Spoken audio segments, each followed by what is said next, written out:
सवाल है ये, आप लोग अपने अपने हिसाब से बताएंगे। चलो चलो बात करते हैं ईश्वर की। प्रकृति में परिवर्तन दिखता है ना, बदलाव। इसलिए प्रकृति आज है,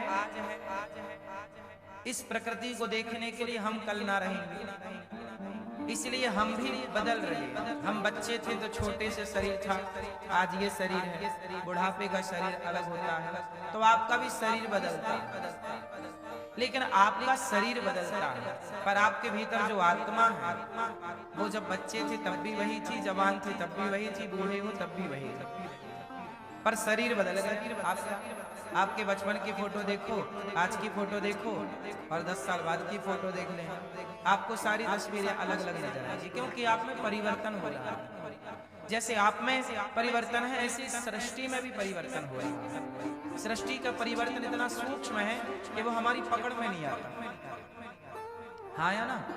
वरना जंगल, पहाड़, पर्वत, समुद्र, नदियां सब धीरे धीरे बदल ही रहे हैं, ग्लेशियर पिघल ही रहे हैं। जहां जल था वहां थल हो गया, जहां थल था वहां जल हो गया। तो सब प्रकृति बदल रही। देश के नक्शे भी बदल जाते हैं टाइम। हाँ या ना? जहां जंगल थे वहां मैदान हो गए, जहां मैदान थे वो जंगल हो गए। तो ये सब प्रकृति परिवर्तनशील है। इसलिए प्रकृति सत्य तो है पर परिवर्तन से भरी है, इसलिए ईश्वर ही परम सत्य। परम सत्य क्या है? भगवान ही सत्य है। तो हम लोग उस सत्य को स्वीकार करते हैं। हम प्रकृति के सत्य को भी मानते हैं क्योंकि दिख रही है, लेकिन प्रकृति परिवर्तनशील है। लेकिन ईश्वर सदा से, वही नारायण सदा से, उनमें कोई परिवर्तन नहीं। तो भगवान सत्य है। अच्छा, वो सत्य है ईश्वर, पर रहता कहाँ है? अच्छा, भगवान कहाँ रहते हैं? आप बताओ कहाँ रहते हैं? क्यों मैया? भगवान कहाँ रहते हैं? कण कण में। कहाँ रहते हैं? कहाँ? विश्वास में। ईश्वर सब जगह रहते हैं, पर सब जगह रहते हैं पर दिखाई थोड़ी पड़ते हैं। या दिखते भी हैं तो हम पहचान नहीं पा रहे हैं, हम नहीं जान पा रहे हैं। तो परमात्मा कहाँ रहते हैं ये सवाल है। लोग कहते हैं यहाँ दिल में रहते हैं। दिल में रहते तो एक्सरे में कभी तो आते हैं, सिटी स्कैन में कभी तो आते हैं, क्यों? कभी तो आते। तो भगवान कहाँ रहते हैं? भगवान हर व्यक्ति के भीतर चेतना के रूप में, जो हमारे भीतर आत्मा एनर्जी है, उस आत्मा के रूप में, उस एनर्जी के रूप में सबके भीतर ईश्वर विद्यमान है। लेकिन उस परमात्मा को देखने के लिए, जैसे बैक्टीरिया को देखने के लिए माइक्रोस्कोप चाहिए, उसी तरह ईश्वर को देखने के लिए श्रद्धा और विश्वास की आंखें चाहिए। यदि आपके पास विश्वास की दृष्टि है तो आपको ईश्वर नजर आएगा। माइक्रोस्कोप है तो बैक्टीरिया दिखेगा, नहीं है तो नहीं दिखेगा। अब नहीं दिखेगा इसका मतलब ये नहीं कि बैक्टीरिया नहीं है, बैक्टीरिया है, माइक्रोस्कोप नहीं है, इसलिए आपको दिखाई नहीं पड़ता। अब वो ले आइए मशीन, देख लीजिए, आपको बैक्टीरिया नजर आ जाएगा। जैसे बैक्टीरिया जैसी चीजों को देखने के लिए यंत्र चाहिए, ऐसे ईश्वर को देखने के लिए क्या चाहिए? श्रद्धा और विश्वास की दृष्टि। विश्वास है, मंत्र जाप मम दृढ़ विश्वास। यदि मोकूं कहाँ तो ढूंढे बंदे, मैं तो तेरे साथ हूं। है ना? खोजी होए तुरंत मिल जाऊं। कबीरदास जी कह रहे हैं कि खोजी होए तुरंत मिल जाऊं, पल भर की ही तलाश में, मोको कहाँ तो ढूंढे बंदे, मैं तेरे विश्वास में। यदि विश्वास है तो परमात्मा है, नहीं है तो फिर पत्थर है, मूर्ति है, वस्तु है, कहाँ ईश्वर है?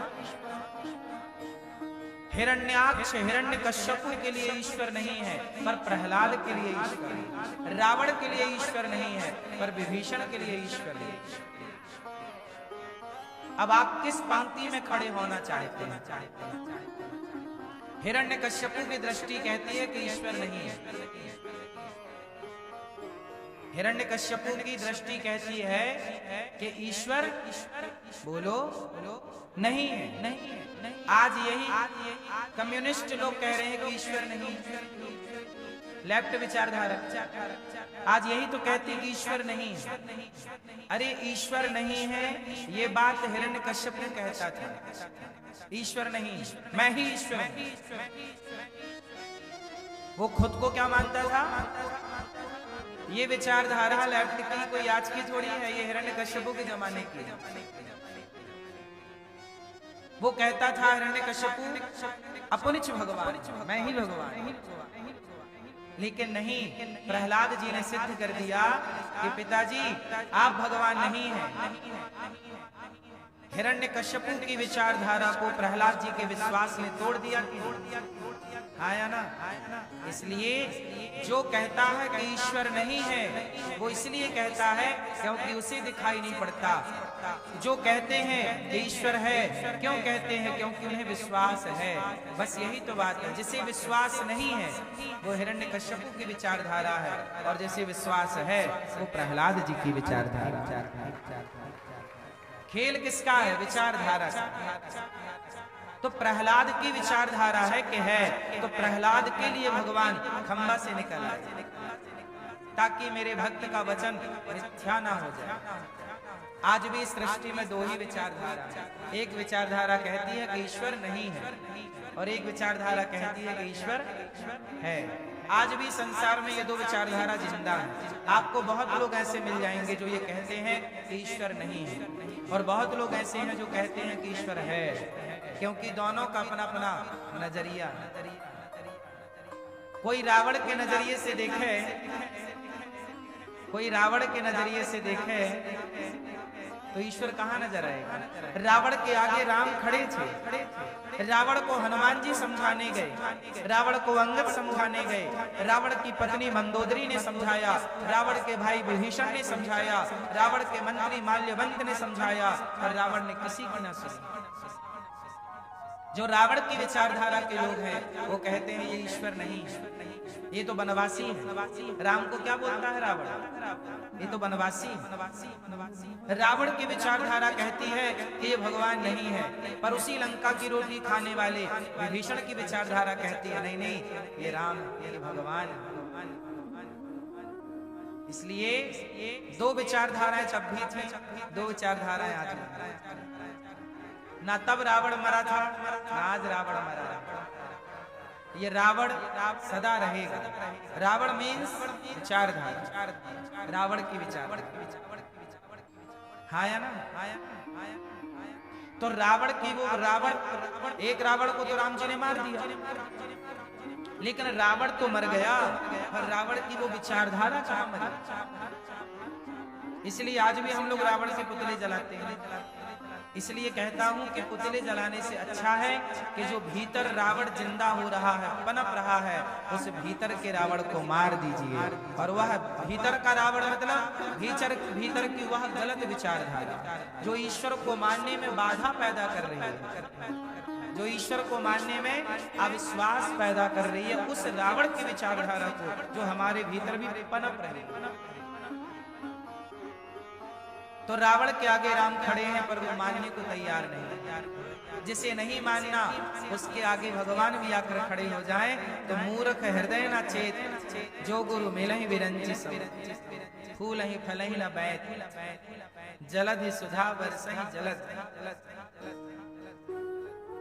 क्या बताएं मेरी माँ। इसलिए भगवान को देखना हो तो क्या करना पड़ेगा? कौन सी नजर चाहिए? विश्वास। क्या चाहिए? विश्वास। इसलिए इस धरती पर ईश्वर को ना मानने वाले बहुत हैं और मानने वाले कम, क्योंकि भले लोग सदा कम रहे हैं। जंगल में शेर ज्यादा नहीं होते, गीदड़ ज्यादा होते हैं, शेर बहुत कम पाए जाते हैं। अच्छी विचारधारा हमेशा कम होती है, अच्छी विचारधारा हमेशा कम होती है। और बुरी विचारधारा हमेशा ज्यादा